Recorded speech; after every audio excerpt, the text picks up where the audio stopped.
The Curse of Oak Island. Team learns a new theory connecting the Ark of the Covenant to the island.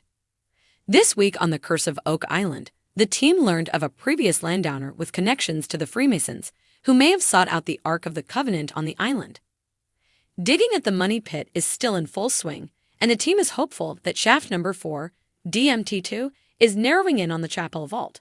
But this week on Oak Island, the most interesting action was actually happening on Lot 8 and in the war room. As the guys have expanded their search around the island, they started to make some interesting observations about Lot 8 on the west of the island. This area has never been inhabited, which adds to air of mystery surrounding it. Last year, surveyors performed an underground survey of Lot 8, which indicated that there was a large metal object buried under the ground. And just last week, ground-penetrating radar indicated the possible presence of a shaft at 20 feet below the surface. Gary Drayton's metal detector has also picked up several old artifacts. These factors, combined with Zena Halpern's map of the island, which was allegedly created by Templar Knights and points to a mysterious hatch in the vicinity, all led to Marty Lagina trundling into Lot 8 with a mini digger. The Nova Scotian government had given the guys a permit to dig down 5 feet, better than nothing. But if they found evidence of human activity within those 5 feet, then they could apply for another permit to dig deeper. Unfortunately, Gary didn't detect any metal. He had been hoping for a nice jewelry box, but they did find what looked like a paved area just under the surface.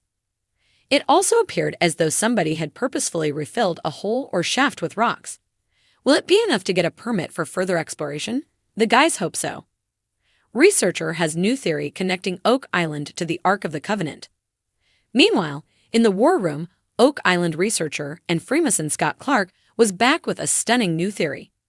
He had examined a brooch that the team found 3 years ago, and he reckoned it was not a brooch at all but one of 12 jewels from the breastplate of a Masonic high priest. There's more. Scott has identified Melbourne Mr. Chappell, a former Oak Island landowner and son to famous treasure hunter William Chappell, as a Freemason.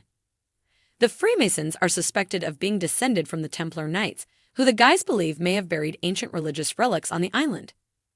Scott believes that the younger Chappell may have been conducting an ancient ritual used in ancient times to locate no less an item than the Ark of the Covenant. He was unable to tell the guys if Nazar Chappell was looking for the ancient relic or if he had it stood somewhere on the island. Needless to say, the guys will investigate further. What's happening at the Oak Island money pit? At the money pit, drilling in the DMT2 shaft continued at breakneck speed. The guys are following in the footsteps of Irwin Hamilton's dig of 1940 and Gilbert Hedden's dig of 1937, both of whom excavated deep shafts in the area. Hedden got to a depth of about 124 feet before running out of funds, but he was convinced that the chapel vault lay 30 feet further down. Last night's episode saw the guys basically follow the Hedden shaft down to 120 feet, where they came across a large metal sheet, which was Hedden's protective shield. This shield protected Hedden's team from floodwater and cave-ins. The guys are now hopeful that all they need to do is dig a little further down to about 153 feet, where they'll find the treasure vault. Unfortunately, we'll have to wait until at least next week for that. As the dust settles on another excavation season, the Curse of Oak Island team is rocked by a fresh, mind-bending theory, one that could rewrite not just the history of the island, but potentially the very foundation of Western treasure legends. In a stunning turn, a new line of inquiry has emerged, connecting the long-lost Ark of the Covenant to the mysterious depths of Oak Island. What started as a routine research dive into ancient religious artifacts soon spiraled into something far more electrifying. Longtime researcher and theorist Doug Crowell, alongside the ever-curious Lagina brothers, stumbled upon obscure Templar-era documents pointing to a covert voyage across the Atlantic, made centuries before Columbus ever set sail. These parchments, marked with both Hebrew and Latin inscriptions, hint at the Ark's disappearance not into the sands of time, but into the soil of Nova Scotia. The theory began to crystallize during a meticulous review of a forgotten 14th-century manuscript recently digitized from a European monastery. Marty Lagina, captivated by a strange glyph that resembled the triangular Nolan's Cross formation on Oak Island, consulted with Crowell, whose background in ancient symbology helped unlock its potential meaning. The glyph, as it turns out, also bore a striking resemblance to the geometric layout of the Holy of Holies. the sacred inner sanctum of Solomon's temple where the ark was once housed. Could it be that Nolan's cross, long believed to be merely symbolic or coincidental, is actually a Templar-designed map pointing to the ark's final resting place? "I've seen a lot of wild theories in my time," said Rick Lagina during a confessional moment in the war room. "But this one, it just keeps holding up. The deeper we dig, literally and figuratively, the more compelling it becomes." Templars and the sacred cargo. Longtime fans of the Curse of Oak Island will recall that connections to the Knights Templar are nothing new. Artifacts, lead crosses, and even buried tunnels have lent credence to the idea that the Templars may have used the island as a secret repository.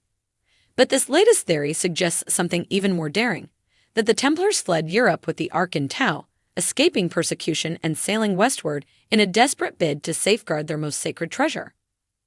Author and Templar expert Petter Amundsen, who has consulted with the team in the past, rejoined the investigation via video call, backing the claim with compelling, circumstantial evidence. Amundsen pointed to a series of encoded star charts believed to have been hidden in Shakespearean texts. Yes, Shakespearean texts, which map the journey of the Ark using celestial coordinates. Many of those coordinates, when plotted, trace a path not to Jerusalem or Rome, but directly to the shores of Oak Island. The Money Pit, a concealed holy chamber. As this theory grew, so did its implications. Could the island's infamous money pit, with its booby-trapped shafts and mysterious coconut fiber layers, actually be a cleverly engineered decoy to hide something holy rather than merely valuable? New scans conducted with ground-penetrating radar revealed a rectangular void 90 feet beneath the money pit, roughly the same dimensions as the Ark's biblical housing. While no visual confirmation has yet been made, the team's excitement is palpable. "This is bigger than treasure," said archaeologist Miriam Amaralt. "If what we're seeing aligns with the historical dimensions of the Ark's resting place, then we're not just uncovering artifacts. We're touching the divine. A secret brotherhood." Intriguingly, a second layer to the theory also suggests that a secret society, possibly the Priory of Cheyenne or a surviving branch of the Templars, has been quietly maintaining and guarding the site for centuries. A weathered stone recently discovered near the swamp bears a cryptic inscription in ancient Aramaic, translating loosely to "He who sees with pure heart shall not awaken the wrath." Some interpret this as a warning. Others believe it to be a vow, a pledge by the keepers of the Ark to shield it from greed and desecration. And then there's the question of the curse itself. Could the island's infamous reputation for tragedy be tied not to folklore, but to a protective force surrounding something sacred? The Vatican connection. Adding another twist, researcher Charles Barkhouse uncovered shipping logs from the early 1600s belonging to a Jesuit order operating out of France. These records mention an uncharted island east of New England, where an item of divine origin was to be hidden from the hands of the unworthy. The team is now seeking Vatican access to cross-reference these findings with papal archives. If confirmed, it would mark a rare and stunning instance of the Catholic Church acknowledging knowledge of a Templar artifact outside of Europe. Skepticism remains, but so does the hope. Not everyone is convinced.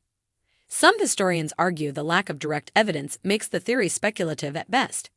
The Ark has been tied to dozens of locations across the globe, one critic noted.